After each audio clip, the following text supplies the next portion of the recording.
So many of you have probably heard the expression, this is God's country, right? That's where I grew up. So I grew up on a Girl Scout camp.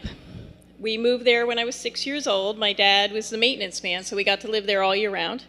100 acres, perfect.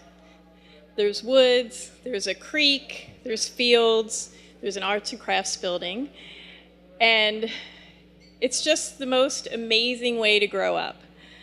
So having grown up there and being raised by Christian parents, I of course had a lot of really strong values that I grew up with.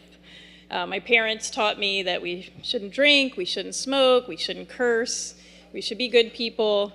Growing up on a camp, in the woods, a lot of things I just didn't really get exposed to very much. I didn't know or see too much about violence or drugs or alcohol or littering, I have to say, is really like the worst thing. And that I really held on to as I grew up. Nothing, even to this day, makes me angrier than litter. But as I went on my journey of life, I went away to college. And I have to say, during that step, my parents were very worried that I was really kind of moving away from how I was raised. They didn't go to college. My parents didn't graduate from high school. So it was very threatening for them. They really felt like I was going to become this really different person that wouldn't connect with them, that they would really lose track of. And to be honest, I think that happened a little bit. Certainly college. I have to say I went to Penn State for my little country experience, which was quite a shock. So I made it out of that alive. And then eventually I moved to York, which I have to say is a city, in case you didn't notice. And it's really a perfect city for me, because I am really a country girl at heart. But I've lived in the city of York for about 25 years or so now. And so it's been really interesting to see what that means to me and who I am now, because I'm really both a city girl, a small city of course, and a country girl. And so I think about what does that mean about who I am and what my values are.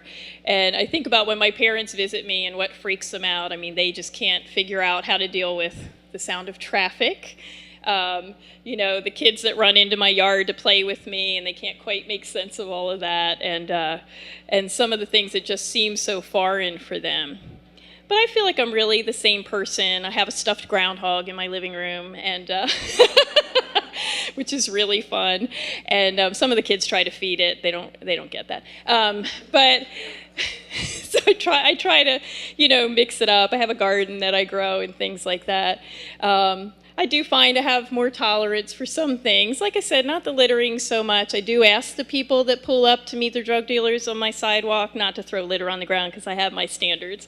So I did find recently, and here's where the dog days come in, but in the dog days of summer, I did shock myself a few years ago when I realized that I had really shifted from how I was raised, and something had really changed about me. Because I went out, it's hot, it's sticky. When it's that hot, you're not mowing quite as often, but you're real tired of it. I got my hair up kind of like this. I have some kind of shirt on that's barely covering me because I'm so hot, and I'm just out there and I'm doing this. And I realized that when I go outside of my fenced-in yard, I just mow right over the trash, and I don't care.